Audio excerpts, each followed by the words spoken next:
ఇదెక్కడి గోళరా బాబు ఎపిసోడ్ మొత్తం పువ్వులో పులిహోర. బిగ్ బాస్ తెలుగు 9 ఎడిటర్ కనపడితే వాడికి ఉంటదిరా చారీ, మామూలుగా ఉండదు భయ్య. నిన్న లైవ్లో ఎంతో జరిగింది భయ్య. బిగ్ బాస్ టాస్క్ కోసం 3 బాయిల్డ్ ఎగ్స్ పంపిస్తే అక్కడ శ్రీజ, ప్రియా, రీతు చౌదరి తినేస్తారు. అదేది చూపించలేదు. మొత్తం ఎక్కడ చూసినా పులిహోర పులిహోర పులిహోర పులిహోర. నీకు ఇంకేం కంటెంట్ దొరకలేదరా తుప్పాసేదవా? దయచేసి ఆ శ్రీజాని పంపించేయండి అయ్యా హౌస్ నుంచి. భరించలేకపోతున్నాం టార్చర్. ఎప్పుడు చూసినా ఎక్కడ చూసినా దూరిపోతుంది, అన్నిట్లో అరిచేస్తుంది. ప్రతి ఒక్కరి మీద డామినేషనే, ప్రతి ఒక్కరి మీద జులుమే. ఇమాన్ పవన్ మీద అరుస్తుంది, మనీష్ మీద అరుస్తుంది, సంజన మీద అరుస్తుంది, పాయింట్ అరుస్తుంది, పాయింట్ లేకపోయినా అరుస్తుంది. పరమ చిరాకు, ఇన్స్టెంట్ కంపరం అయితే నాకు అనిపిస్తుంది.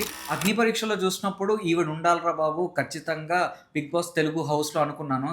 ఇప్పుడు ఎందుకుందిరా బాబు అనిపిస్తుంది. మీకు అలానే అనిపిస్తుందా? అయితే కామెంట్ సెక్షన్లో మెన్షన్ చేయండి. కేసీఆర్ తెలంగాణ కోసం నిరాహార దీక్ష విరమించుకున్నట్టు మన మాస్ మ్యాన్ ఫైనల్గా నిరాహార దీక్ష విరమించుకొని తిన్నాడు భయ్య. ఇది కూడా ఆఖరికి మాట్లాడుకోవాల్సి వస్తుంది. అంటే ఆయన ఉద్దేశం కూడా అదేలేండి. ఆయన టాపిక్ తీసి మాట్లాడాలి, ఆయన హైలైట్ అవ్వాలని ఇదంతా చేశాడు. ఫైనల్గా అవుతున్నాడు. ఓకే, కళ్యాణ్ పడాలా ఫౌల్ గేమ్ ఆడాడా? మాస్క్ మ్యాన్ ఎలాంటి వాడు అంటే భయ్య, ఆయన చేస్తే నీతి, పక్కోడు చేస్తే బూతు. ఆయనకు రూలు, పక్కోడికి ఒక రూలు. ఆయన చేస్తే సంసారం, పక్కోడు చేస్తే వ్యభిచారం అన్నట్టు ఉంటాడు.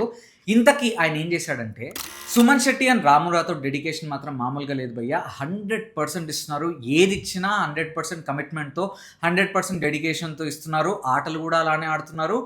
ఏదన్నా డ్యూటీస్ ఇచ్చినా కూడా అలానే చేస్తున్నారు. టోటల్ ఎపిసోడ్ వచ్చి 48 మినిట్స్ అయితే కెప్టెన్సీ టాస్క్ ఏమో 10 నిమిషాలు, 38 మినిట్స్ ఏమో పులిహోర పంచాయతీ. అలా ఉంది Bigg Boss Telugu season 9. Agent Vamsi reporting. Hi hello నమస్తే, నేను మీ వంశీ. ఇందాక ఎపిసోడ్ చూసాను భయ్యా. ఇందాక ఎపిసోడ్ కంటే ఇది ఒక పులిహోర పంచాయతీ అని చెప్పడం 100% కరెక్ట్ ఏమో. యుగాలు మారినా, తరాలు మారినా, సీజన్లు మారినా, బిగ్ బాస్ ఎడిటర్ మారడు, అక్కడున్న పులిహోర పంచాయతీ మారదు. ప్రతి సీజన్లో ఈ దరిద్రాన్ని మనం చూడాల్సి రావడం కూడా మారదు. స్టార్టింగ్ సీజన్ నుంచి భయ్యా ఒక ప్రిన్సు అర్చన, సామ్రాట్ తేజస్వి, రాహుల్ సిప్లిగంజ్ పునర్నవి, మోనాల్ అఖిల్ సార్థక్, సిరి షన్ను, సీజన్ 6లో ఇనాయా సుల్తానా సూర్య, రతిక ప్రిన్స్ యావర్ పల్లవి ప్రశాంత్, నిఖిల్ సోనియా పృథ్వీ, నిఖిల్ విష్ణుప్రియ, పృథ్వీ విష్ణుప్రియ, ఇప్పుడు వచ్చి లాస్ట్కి రితు చౌదరి డెమాన్ పవన్, రితు చౌదరి కళ్యాణ్ పడాల తనూజ. వీళ్ళలో కామన్ ఫ్యాక్టర్ ఏంటంటే భయ్య పులిహోర. బయటకెళ్ళాక ఈ ట్రాకులు నడుస్తాయో లేదో కానీ సీజన్ మొత్తం ఒక రైల్వే ట్రాక్ వేసుకొని ఆ ట్రైన్ నడుస్తూనే ఉంటుంది. ఆ దరిద్రాన్ని మనం చూడాల్సి వస్తుంది భయ్య.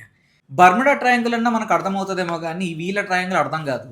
ఎందుకంటే ఒకరిని గోకుతుంటారు, ఇంకోరిని గోకుతుంటారు. ఆ గోకడం చూసి మనకు రక్తాలు వస్తే వాళ్ళకి రాదు. ఇక్కడ ఏంటంటే ఎపిసోడ్లో మన డెమాన్ పవన్ ఏమో రితు చౌదరి మీద కన్నేసి గోకుతూనే ఉంటాడు. ఈమెమో కళ్యాణ్ పడాల మీద ఇంట్రెస్ట్ చూపిస్తూ ఉంటుంది. కళ్యాణ్ పడాల అసలు ఏమైందంటది. ఆ డెమాన్ పవన్ ఏమో అలిగి వెళ్ళిపోతాడు. మళ్ళీ ఏమో కళ్యాణ్ పడాల దగ్గర నాకు ఏదో అర్థం కావట్లేదురా, అక్కడి నుంచి అది రావట్లేదు అంటది. అసలు ఏం జరుగుతుంది భయ్య ఈ దరిద్రం? తనుజ వచ్చి కళ్యాణ్ పడలేదు ఏదో క్లిప్ దాచిపెడతాడు, దానికి లో అయ్యాడంట, దానికి ఒక పులిహోర పంచది. ఆ తనుజ కూర్చోబెట్టి ఎందుకు ఏంటి ఆ స్పెషాలిటీ అంటే రితు చౌదరి వచ్చి కూర్చొని ఉంటుంది. అక్కడ లేచి వెళ్ళిపో అని ఏదో సరదాగా అంటాడు. దానికి ఆవిడ వెళ్ళి అలగడము, మళ్ళీ కళ్యాణ్ పడాల రితు చౌదరి కూర్చొని దాన్ని సాల్వ్ చేసుకోవడము. నిన్నైతే మాట్లాడడం అంటే నేను హర్ట్ అయినా కూడా నువ్వు అది అర్థం చేసుకోవట్లేదు, నేను హర్ట్ అయినా పర్లేదు అనుకుంటున్నావు అంటే నీకు ఓకేనే అని అక్కడ ఒక పులిహోర కలుపుతుంది. డెమాన్ పవన్తో పులిహోర కలుపుతుంది. మళ్ళీ కళ్యాణ్ పడాల తనుజ తీసుకెళ్తుంటే అక్కడ జెలస్ ఫీల్ అవుతుంది. సరే డెమాన్ పవన్ అలా వెళ్తుంటే అలా చూసుకుంటూ అక్కడ జెలస్ ఫీల్ అవుతుంది. అసలు ఈ బాధ ఏంటో, ఈ వ్యవహారం ఏంటో, మీ గోల్ ఏంట్రా బామ్మర్ది? ఈ దరిద్రం ఏంటి? మాకు చూడలేక చచ్చిపోతున్నాం రా బాబు. ఎపిసోడ్ స్టార్టింగ్ నుంచి ఎండింగ్ వరకు ఆల్మోస్ట్ 38 మినిట్స్లో ఒక 20 మినిట్స్ ప్లస్ ఈ పులిహోరే ఉంటుంది భయ్య. సరే ఇది పక్కన పెడితే ఈ పులిహోర పంచాయతీ, అసలు ఈ దమ్ము శ్రీజ బాధ ఏంటి భయ్య? అర్థమే కావట్లేదు. ప్రతిసారి అన్నిట్లో దూరుతుంది. మొన్నటికి మొన్న ఈ సంజన రూల్స్ పెడుతోంది కెప్టెన్గా, ఇంటిని మొత్తం సక్రమంగా చేస్తుంది, ఇంట్లో హార్మనీ క్రియేట్ చేయాలి, అందరినీ ఈక్వల్గా చూడాలి అండ్ రూల్స్ సరిగ్గా ప్రాపర్గా పెట్టి ఏ డిస్టర్బెన్సెస్ రాకుండా పెట్టాలి అన్నది సంజన మెయిన్ ఉద్దేశం. అక్కడ దూరి మరి మానిటర్ ఎందుకు, మరి మీరెందుకు, కెప్టెన్గా మీకు ఈ హక్కు ఇచ్చారు, ప్రతి దాంట్లో దూరిపోతుంది. స్టార్టింగ్ నుంచి ప్రతి దాంట్లో అరుస్తుంది. సరే హోస్ట్కి రెస్పెక్ట్ ఇవ్వదు.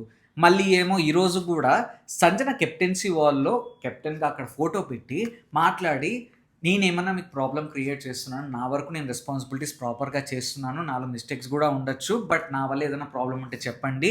నాకొక్కటే ఇక్కడ కావాల్సింది ఏంటంటే ఎవరిని తక్కువ చేసి చూడకూడదు, అందరినీ ఈక్వల్గా చూడాలి. సెలబ్రిటీస్ కామనర్స్ అని చూడకూడదు, కామనర్స్ సెలబ్రిటీస్ అని చూడకూడదు, ఏ డిస్క్రిమినేషన్ ఉండకూడదు, ఏ టార్చర్ పెట్టకూడదు ఎవరిని అన్నట్టు నార్మల్గా జనరల్ టర్మ్లో చెప్పింది. అది కూడా ఎందుకంటే హామనీ ఉండాలి, గొడవలు పంచాయతీలు లేకుండా అన్నీ ప్రాపర్గా ఉండాలన్నట్టు చెప్పింది. దుమ్ము శ్రీజ ఏం చేస్తుందంటే దూరిపోయి మీరెందుకు మమ్మల్ని అంటున్నారు అంటే, మీరు ఎట్లా అంటున్నారంటే మేము ఓనర్స్గా టెనెంట్స్ని చాలా తక్కువ చేసి చూస్తున్నాము, వాళ్ళని హింసిస్తున్నాము, సాడిజం చూపిస్తున్నాము, హ్యుమానిటీ చూపించట్లేదు అన్న యాంగిల్లో చెప్తున్నారు, మీరు మమ్మల్ని పాయింట్అవుట్ చేసినట్టే ఉంది అంటే, అసలు అది నా ఉద్దేశమే కాదు, ఇక్కడ ఎవరి పేరన్నా తీసానా, ఏమైనా చేశానా అని అక్కడ క్లియర్గా చెప్తుంది. ఈ దుమ్ము శ్రీజ ప్రాబ్లం ఏంటో అర్థం కావట్లేదు. ప్రతి దాంట్లో టింగురంగా దూరిపోతుంది. నేనున్నాను చూపించుకోవడానికా, నేనున్నాను ప్రొజెక్ట్ చేసుకోవడానికా, ఏంది భయ్యా ఇంకోగోలా.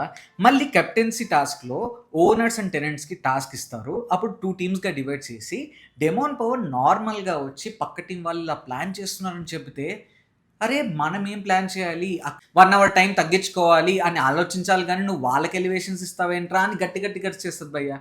సరే, ఈ టైం తగ్గించుకోవడానికి కాన్సెప్ట్ మళ్ళీ మనం రివ్యూలో మాట్లాడుకుందాము. అక్కడ అరుస్తుంది. మళ్ళీ అక్కడ వాళ్ళ టీము స్ట్రాటజీస్ డిస్కస్ చేసుకొని మనీష్ ఏదో చెప్తాడు, ఇలా చేద్దామని చెప్పేసి నార్మల్గా అక్కడికి వెళ్ళి ప్లాన్ చేస్తూ ఉంటాడు. నువ్వేంటి నా మాట వినవేంటి, నువ్వంతకు నువ్వు వెళ్ళిపోతావేంటి, అసలు నీ ప్రాబ్లం ఏంటి అంటే, ఇక్కడ నువ్వు నాతో మాట్లాడవా, నేను చెప్పేది వినవా, నువ్వే డిసైడ్ చేస్తావా అని అరుస్తుంది. ఎక్కడ చూసినా ఆమె డామినేషన్, ఎక్కడ చూసినా సుపీరియారిటీ కాంప్లెక్స్, ఎక్కడ చూసినా నేను ఉన్నానని చూపించుకోవడమే. కెప్టెన్ చెప్పింది వినదు, సంచాలక్ చెప్పింది వినదు, హోస్ట్ చెప్పినా వాదిస్తుంది.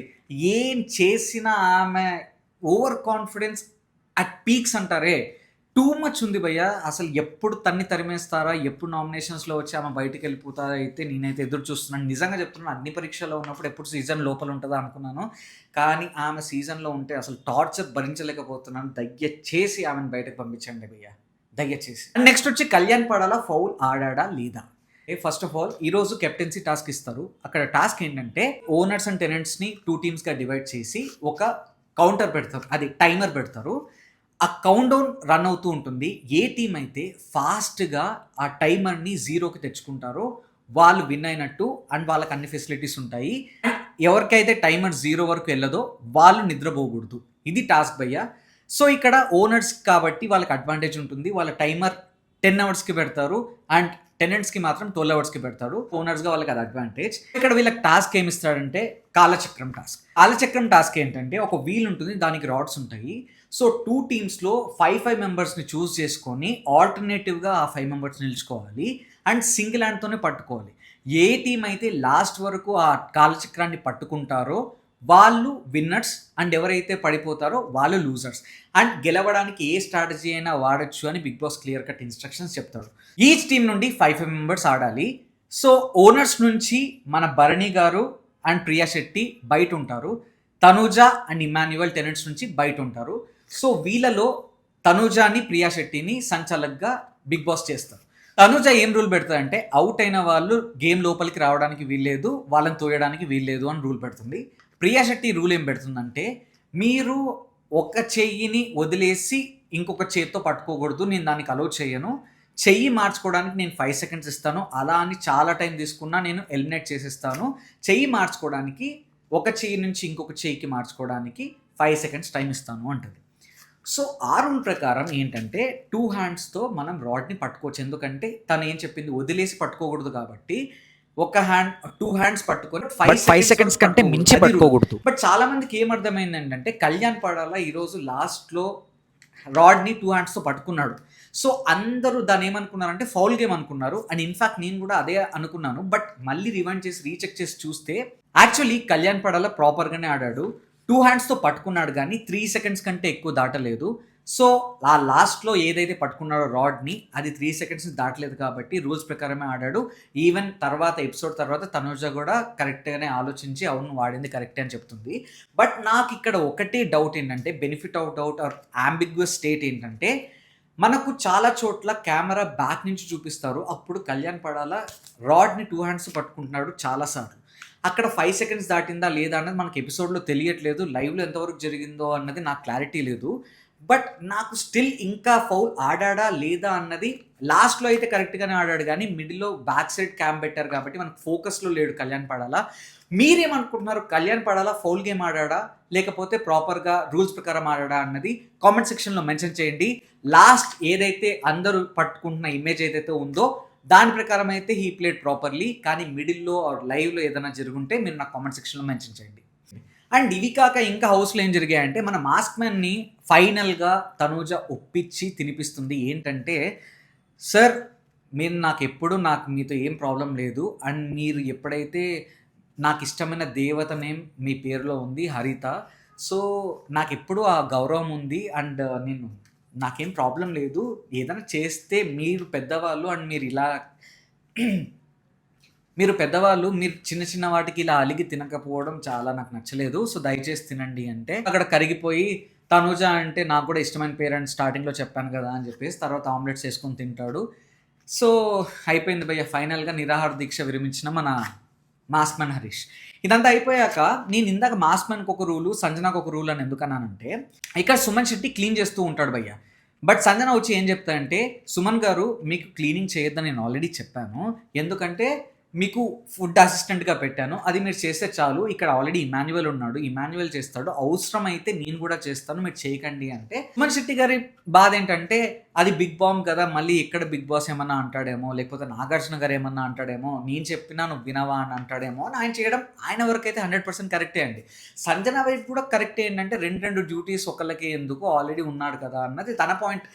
తన సైడ్లో తను కరెక్ట్, సుమన్ గారి సైడ్లో తను కూడా కరెక్ట్, ప్రియా కూడా అదే చెప్తుంది, లేదండి తను ఎక్కడ ప్రాబ్లం అవుతుందని. కానీ ఇక్కడ మాస్క్ మనకు పాయింట్అవుట్ చేస్తాడు ఏంటంటే, ఇక్కడ ఏంటి తను ప్రతిదీ డిక్టేట్ చేయాలనుకుంటుంది అని, తను ఏంటంటే నేను చెప్పిందే చేయాలి అనుకోవడం మూర్ఖత్వం కదా, అది రూల్స్కి అగేన్స్ట్ కదా, ఇప్పుడు ఏదన్నా అవుతే హౌస్ అంతా అఫెక్ట్ అవుతుంది కదా అంటాడు. ఓకే 100% వ్యాలిడే, కానీ నువ్వు చేసింది ఏంటి భయ్యా, స్టార్టింగ్లో అందరూ చెప్పారు అక్కడ ఓనర్స్ తీసుకెళ్ళి టెనెంట్స్కి ఫుడ్ ఇవ్వకూడదు అన్న, నేను తీసుకెళ్ళి ఇస్తాను, హ్యుమానిటీ ఉండాలి, వాళ్ళ నోట్ నుంచి లాక్కున్నాను, ఏదన్నా అయితే నేను కాన్సిక్వెన్సెస్ ఫేస్ చేస్తాను అని మొత్తం హౌస్ చెప్పినా, ఓనర్స్ చెప్పినా వినకుండా నువ్వు చేసావే, అప్పుడేంటి నువ్వు సీతయ్య కాదా అంటే, నువ్వు చేస్తే కరెక్ట్ ఈమె చేస్తే తప్ప అంటే, నువ్వు చేస్తే ఏమో డిక్టేటర్షిప్ కాదు, నువ్వు చేస్తే హ్యుమానిటీ, పక్కోళ్ళు చేస్తే ఏమో డిక్టేటర్షిప్పా, ఇది ఎక్కడ న్యాయం భయ్యా. మన మాస్క్ మ్యాన్ హిపోక్రసీ ఇక్కడ అయితే బయటపడ్డది భయ్యా, అండ్ చాలాసార్లు బయటపడ్డది, ఇది ఇంకోసారి చాలాసార్లు బయటపడ్డది, కానీ ఈరోజు ఇంకొకసారి బయటపడ్డది. సో ఇదైతే నాకు అనిపించింది మాస్క్ మ్యాన్ విషయంలో. అండ్ ఇక్కడ ఇంకొకటి ఏంటంటే, మళ్ళీ ఇమాన్యువల్తో కూర్చోబెట్టి, ఇమ్ము నీకు ఒకవేళ ఫుడ్ అసిస్టెంట్గా ఇస్తే ఓకేనా, ఇక్కడ మళ్ళీ ఇమాన్యువల్ని కూర్చోబెట్టి, ఇమ్ము నీకు ఫుడ్ అసిస్టెంట్గా నీకు డ్యూటీ ఇస్తే ఓకేనా, ఎందుకంటే సుమన్ శెట్టి గారు చెప్పినా వినట్లేదు అంటే, ఇమాన్యువల్ ఒకటే అంటాడు, కరెక్టే కదా మేడం, ఆవిడ ఎందుకు మళ్ళీ ప్రాబ్లం అవుతుంది బిగ్ బామ్ కదా అని అక్కడ ఆయన చెప్తాడు. తనకు కూడా అర్థమవుతుంది. ఫైనల్గా ఏం చేస్తారంటే, సుమన్ శెట్టి గారు మీరు ఫుడ్ అసిస్టెంట్ బ్యాడ్జ్ ఇమాన్యువల్కి ఇచ్చేయండి, మీ డ్యూటీ మీరు కంటిన్యూ చేసుకోండి అని అక్కడితో అయిపోతుంది. కానీ ఇక్కడ పాయింట్ అంతా మన మాస్క్ మ్యాన్తో ప్రాబ్లం ఏంటంటే, ఆయన ఏమో ఏం చేసినా హౌస్కి ఎఫెక్ట్ అయినా ఆయనకు ప్రాబ్లం లేదంట, అక్కడికి తనూజ చెప్పేంత వరకు, అందరు చెప్పేంత వరకు లాస్ట్కి ఒప్పుకోలేదు. ఈవిడ విషయంలో మాత్రం ఇన్ని రూల్స్ మాట్లాడుతున్నాడు, ఇది ఎక్కడ న్యాయం భయ్యా మాస్క్ మ్యాన్. ఇదంతా అయిపోయాక మళ్ళీ మిడిల్లో మన ఇమాన్యువల్, తనూజ అండ్ రీతు చౌదరి మధ్యలో ఒక సెంటిమెంటల్ ఎమోషనల్ పూతరేకులు సీరియల్ జరుగుతుంది భయ్య. తనుజ మిడిల్ అడుగుతుంది, ఇమ్ము ఏమైంది, ఎందుకు నా దగ్గరికి రావట్లేదు అదే అంటే, ఏమో నాకు సాయంత్రం నుంచి ఎందుకో మిస్సింగ్ ఫీలింగ్ వస్తుంది, మీరు వాళ్ళతోనే ఉన్నారు, నేను ఒక్కడనే ఉన్నా కూడా మీరు కళ్యాణ్ పడాల వీళ్ళతోనే ఉంటున్నారు, నా దగ్గరికి రావట్లేదు, అందుకే చాలా బాధేసింది అంటే, అయ్యో చెప్పొచ్చు కదా అది ఇదని. అక్కడ తనుజ ఏడుస్తుంది, ఇమాన్యువల్ ఏడుస్తాడు, రీతు చౌదరి ఏడుస్తాడు. అంటే వీళ్ళు ముగ్గురు కుక్కు విత్ జాతరత్నాల్లో బాండ్ అయినట్టున్నారు, అండ్ ఆ కనెక్షన్ వల్ల వీళ్ళ ముగ్గురికి ఒక బాండింగ్ ఉన్నట్టుంది. ఇక్కడ ఏంటంటే మధ్యాహ్నం అంతా ఈ పులిహోర కహాని అని చెప్పాను కదా భయ్య, రీతు చౌదరి మొత్తం వీళ్ళతో ఉంది అండ్ తనుజ మొత్తం వాళ్ళతోనే ఉంది. సో తిని ఎక్కడో మిస్ అయిన ఫీలింగ్ వచ్చిందేమో, సో అక్కడ ఏడుపు అదంతా పండించారు. సో ఇలాంటి పులిహోర కథల మధ్యలో సూపర్ గుడ్ ఫిలిమ్స్, నవ వసంతాలు మూవీ లాంటి సెంటిమెంటల్ అంతరంగాలు సీరియల్ లాంటివి కూడా జరుగుతూ ఉంటాయి. మన ఇమాన్యువల్ తనుజ గారి కామెడీ కూడా ఒకటి ఉంటుంది, అదైతే నాకు బాగానే నచ్చింది. For the first time in the Bigg Boss Telugu 9 కొద్దిగా నవ్వు తెప్పించారనిపించింది. ఇమాన్యువల్ ఏమో గర్ల్ ఫ్రెండ్ లాగా, తనుజ ఏమో బాయ్ ఫ్రెండ్ లాగా యాక్ట్ చేస్తుంటారు.